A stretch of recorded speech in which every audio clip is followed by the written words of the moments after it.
Hello, I'm Michael Hainsworth. On September 24th, the Howe Institute hosted a Regent Debate. Be it resolved, Canada can turn a Trump presidency from a threat into an opportunity. Arguing for the motion was former New Jersey Governor Chris Christie and author Conrad Black. Arguing against, veteran politicians John Manley and Martha Hall Findlay. Now, prior to the debate, the jury was 73% in agreement with Mr. Black. Only 48% of the audience was. By the end of the 90-minute debate, jurors were less likely to agree that Canada can turn a Trump presidency into an opportunity, but the audience was somewhat swayed by Mr. Christie and Black. Conrad Black and Martha Hall Findlay join us now. Thank you for joining us. Oh, thank you. Thanks for having us. What do you make of the idea that the jurors went in with one opinion, came out different, the audience went in with a completely different view and came out more in agreement? We had a very intelligent audience and a somewhat biased jury. I will volunteer that Governor Christie it was great to do something in person with him because he is very good. Conrad, you have to admit, he's very good on his feet. He's a very good, personable politician. I think that was less likely to sway the jurors because they were obviously very much more engaged in the issues and in their own capacities. But I think that helped the audience. Of course, Mr. Black is smooth and very, very good too. So we were up against some tough competition. So were we. I thought your arguments were very cogent, and I couldn't disagree with you. Saying, I know Bob Lighthizer. He's a bit of a hawk. He's a trade wonk, and he's a hawk. I said at the time, John Manley's an old friend of mine. I have a very high opinion of him, but when he got into all that mudslinging against Trump's personality, I didn't think it was irrelevant. Neither did the governor to the issue we were debating. So I think that may have helped us, despite the high quality of our opponents and the evident bias of the jurors. Well, I think. Sorry, Michael, go ahead. Well, I was going to sort of expand upon that thought because Mr. Black, when we spoke to the audience after the event, a recurring theme came up, and you had argued that Mr. Trump's character is not relevant to the discussion. How so?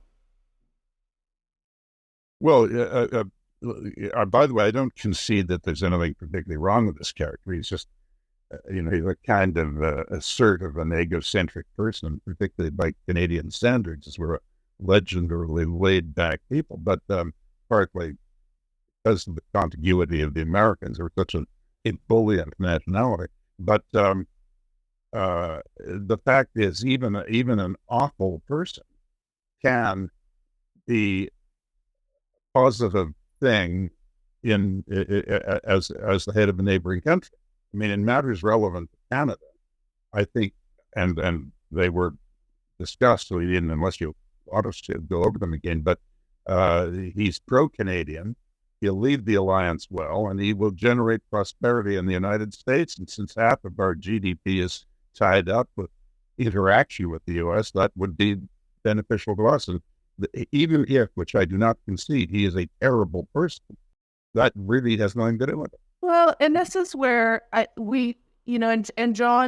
really did focus on the person and the challenges of the person. And it's not so much that it was mudslinging as what is a guy who is volatile, impulsive. I won't go down the path of reiterating some of those challenges. My worry is two things. Yes, a strong American economy is good for Canada. It helps our economy. We know that.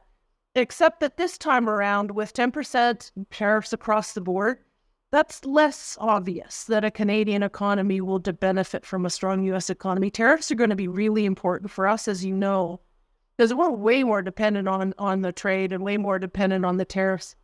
Those tariffs, and frankly, would benefit the United States economy in proportion. But we're also very, very concerned about the ability to negotiate with him. So his character is, in fact, really, really important. Look, when we know, regardless of who becomes president, Canada's going to have some real issues in terms of the renegotiation of NAFTA, the now USMCA. That's regardless of which candidate will become president. we do have a much greater comfort level about being able to negotiate with a Harris government, because the last time around, Donald Trump proved to be extremely challenging as somebody to negotiate with. So I do think his character is important because of what we will be able to do or not do with him. I'd like to make a couple of comments. I don't think the problem in that case was Trump's character. He is a tough negotiator. I knew him as a business associate, and he was a very good associate. But he is a tough man. He's a tough, experienced executive. And he believes that the U.S. has been taken advantage of, even by friendly countries. And I think an American politician can make that point.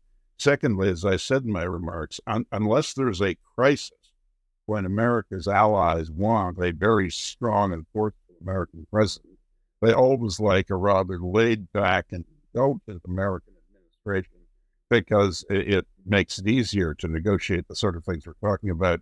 And it also confers upon America's allies this myth of collegiality, that they're really pulling their weight and asserting an influence, when most of them are doing is freeloading, including Canada, by the way, which frankly deserves to be expelled from NATO for the free ride. But obviously, I hope it isn't. But I wouldn't blame the countries that are pulling their weight if that's what they said. No. And I don't think his character has anything to do with it. But since it was raised as forcefully as it was, I said a little bit about my experiences with him, and I found him to be a very honest, efficient business partner who delivered exactly what he promised, and a very loyal friend at a time when I didn't have an overabundance of them. Well, but John, and so I judge people now I know them. Yeah. The fact is, he's been smeared. Now he's cooperated with his enemies for some of the stupid things he said, but he is in fact not a bad man. But I will say, John did raise a couple of clear examples of where he was problematic for Canada. So even, threatening to tear up NAFTA, we managed to salvage the USMCA. But even then, he opposed tariffs on steel and aluminum based on national security. I mean, Canada is a national security threat to the U.S., and even then, which is just bogus, but harmful to our economy. And then he carried on those tariffs significantly longer than when the USMCA was signed. One of the underlying things, and I think we talked about this afterwards, there were a fair number of areas where we actually agreed, but we couldn't for the sake of the debate, right? You're doing your thing. But, one of my points is that we in Canada absolutely have to up our game. We have to up our game in terms, not just defense spending, your comment about NATO, but defense attitude. We just have this naive view that somehow the rest of the world is going to look after us in terms of defense. Not with today's technology. We'll be with everyone's line of fire if something happened. We need to absolutely up our game in terms of our economy, our productivity, our attractiveness to investment, our regulatory system. So there's no question we agreed on that. My point was, we didn't necessarily need to have a Trump as president to help us force us to do that. I want to follow the puck as a good Canadian on this, since you brought up NATO. And Mr. Trump has repeatedly criticized NATO members, including Canada, for not meeting the 2% defense spending target. And so this will create pressure on Canada to increase military expenditures, which could strain the federal budget. Meeting this target would be challenging without cutting other critical services. So what would be the most effective way for Canada to navigate Trump's demands on defense spending while maintaining a balanced budget? Conrad? I agree with practically everything Martha just said, that it is not in America's interest to play excessive hardball with Canada. I mean, it's not in the American interest to cause Canada gratuitous trouble. And on these tariffs, as we discussed afterwards, in practice, Canada navigates around these things by adjusting the value of its currency up to a point. So, I mean, it's not quite as dire as it sounds. But on the question you just put, on defense, look, first of all, it is the most effective form of government stimulus. You're largely in high-tech areas. Yeah. And adult education in the armed forces is the greatest source of just personal advancement in a society that has a significant number of people in the armed forces. practically everyone who enlists in the armed forces for 10 years or so, long-term enlistment, even if they left school at grade 7, they come out with a university degree. And it really helps the individuals who are in it in terms of what they can do after they leave the armed forces. Someone like Aaron O'Toole is an example of that. And it is the highest quality stimulated spending. And I don't accept it. I mean, I'm multi-cutting the budget in other areas, but I don't accept that the government actually is confining itself to absolutely essential spending. I think a lot of these transfer payments are rubbish. Quebec's not a have-not province anymore because they've actually run their affairs very well. And we don't have that card to self-federalism, but we don't have that cost factor either. And I think our welfare system is a shambles. Our health plan is a shambles. We have to privatize a large part of it. I think we can run the government much better. And I do want to emphasize, not only do I agree with this point that Martha made, but I think all of us in different ways, well, Chris didn't because he's not a Canadian, but those three of us who were Canadians all emphasize that whatever concerns we have to start by governing ourselves better. I think Yes. we all agree on that. And I would volunteer, Michael, that once again, I agree with Conrad very much on the value of spending on defense. It's very high value, very high return investment. The country needs to invest way more in infrastructure that's needed to enhance our economy. We need to invest in defense significantly, particularly for Arctic sovereignty. And so investing in what we need to do to accomplish our Arctic sovereignty could contribute to our NATO requirements and finally do what we need to do for our own protection and our own claims of sovereignty in the Arctic. So there's a win-win. But how much money did we commit to one battery plant in terms of subsidization? Billions of dollars. I mean, if you want to worry about the deficit and the debt, which I do, absolutely. Or so do I. And can't just throw money away. But let's talk about where the money being spent is of much greater value. And frankly, Conrad and I agree on this. If you look... It was 30 years ago, Brad Mulroney said we're going to build 10 nuclear submarines to make sure we patrol our part of the Arctic. None of them was built. It was almost 20 years ago that Stephen Harper, 15, promised us the great icebreaker, the John Deaton. Words that come easily, but we've got to do something. I mean, we are up there with the Americans and the Russians, and they're there and we aren't. The Russians are there, but we aren't. And to the point, we need to be doing this for our own sake, not to placate the Americans or anyone else. We need to be doing this for our sake. And if you look at what happened in the economy in World War II, and to the point, C.D. Howe Institute, C.D. Howe himself did a fantastic job at focusing the investments that were needed on the things that we needed, in fact, to participate properly in the war. The legacy of that, whether it be manufacturing plants, Conrad said technological expertise, this is very high tech now, that frankly would be a win-win investment and far better, frankly, than some of the things we're throwing money at right now.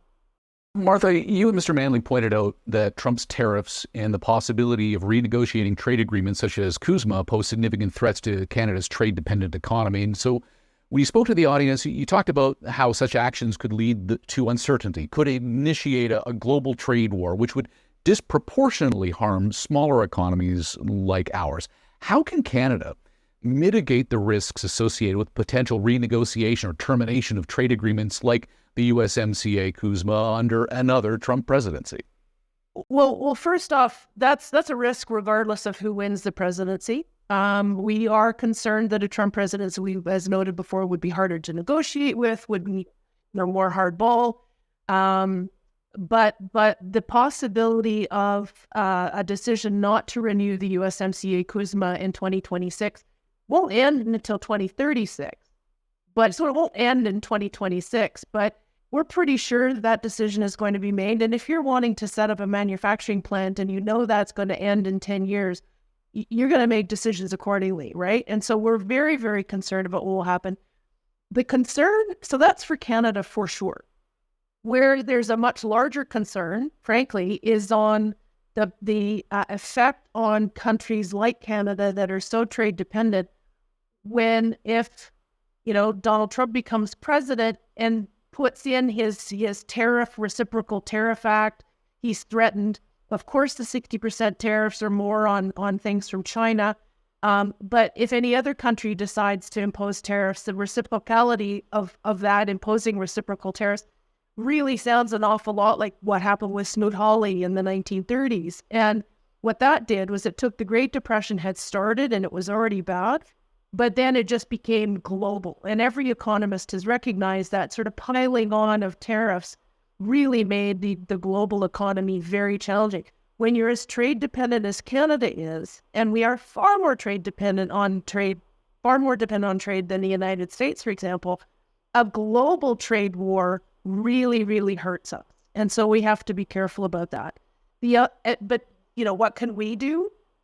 Frankly, we need to get over the fact that we have much influence. We don't. And so we probably need to look at working with other allies, other trade-dependent countries to form, persuasive groups to try and prevent that from happening. The other concern is we saw what happened after the Depression in the 1930s. It not only created economic instability globally, but it certainly led to political instability. And ultimately, an awful lot of people feel that if it hadn't been so bad in the 30s, we would ultimately not have allowed the ascension of Hitler and World War II. But I think the applicability of the 30s to the present situation is very limited. As you know, as the 30s began, the major countries, major economic powers, were still trying, defend the idea of a hard currency. The U.S. was on the gold standard, the British were on the gold standard. Even the French were on the gold standard. That fell away. They inflated their way out of it. And of course, the threat of war came by the mid-30s. And so there was, in the European powers in Japan, unemployment was soaked up by the armed forces and the defense industry. Unfortunately, led to war. The U.S. were later getting to that, but Roosevelt combated it with these workfare programs that were very successful, keeping people working, endowing the country with tremendous public works bargaining and moving the people steadily into the regular workforce and gradually moving the workfare programs into defense industry. Some of the So bring us into the present, though. Bring us into the present. How do we address the potential for renegotiating trade agreements and the significant threat that could play by creating uncertainty? I was just getting to that. The fact is, the great advantage that Canada has over almost any other country is that now that China and India are focused on economic growth, which for a long time they were not, these two colossal populations of 35%, 40% of the population of the world are hell-bent on economic growth, but they really don't have much in the way of resources. We have everything. Forest products, base metals, precious metals, energy of all kinds, agriculture of all kinds, except tropical fruit, I guess. and instead of being embarrassed at our resources, trying to run the oil business, trying to run them basically out of business, we should play to our strength. And we all saw this horrible fiasco of the German federal chancellor and the leaders of this government coming here and being told by Justin Trudeau there was no economic argument to sell them natural gas. Well, this is just nonsense. I think that we, as we were embarrassed for a long time in a way of being hewers of wood and drawers of water, and we were basically a resource country more than a manufacturing one. But that is now an advantage, now that these formerly rather inert, vast countries have energized themselves and and it's a wonderful thing. They're doing it. They're taking tens of millions of people out of poverty in India and China every year. And the world wants what we have, but we haven't been making a serious effort to provide it to them because we've been hung up on, in my opinion, saturnine and in many ways absurd arguments about resource exploitation. Well, and you and I will disagree a little bit. I know your comments at the debate about climate change, but my view is Canada is the only. So this is a way of saying I agree, but not completely. Canada is the only country in the world that is shooting itself in the foot economically, so that we can pat ourselves on the back from a climate change emissions reduction perspective. And the federal government has actually blown an opportunity to work with the oil sands, with the Pathways Alliance, which would actually be the biggest single emissions reduction effort in Canadian history. Yes. And the federal government I don't know whether they have cold feet, but they are not letting it happen, which is shameful. Instead, we should be building pipelines. We should be the increase in our productivity and our GDP just by having TMX finally open is astounding. I completely agree. And as you're a Calgarian.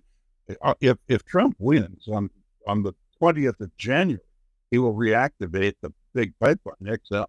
He will do that. Well, and that's something that would be very important. Sure. The world's consumption of oil was higher last year than it has ever been, regardless of one's druthers, regardless of whether one wants the world to get off oil. Canada should not be the only country refusing to actually produce it and sell it, because everyone else is. We're in complete agreement here. We shut our resources down. The only countries that will fill the slack will be Russia, will be Saudi Arabia, will be many others. We won't do anything to reduce it. Friendly countries like Venezuela. Yeah. So we need to do this. We need to do it right. But it is another opportunity for Canada. We just don't need necessarily Donald Trump to force us to do that. What really aggravates him is China not playing fair. And this is largely on American industry. This business where it came up with John Deere a few weeks ago, where an American company shuts down a factory in the U.S., puts thousands of people out of work, builds a new factory 5 miles inside the Mexican border, and thinks it can ship without tariff back into the U.S., having got a tax holiday in Mexico, and paying something that is not that wouldn't be legal in the United States at such a low wage. And then, fine, they deliver for their shareholders, but they're, if I may put it this way, screwing their own country, and it annoys him. It annoys him in the private sector of the U.S., the John Deere company, and it annoys him that Mexico would facilitate this.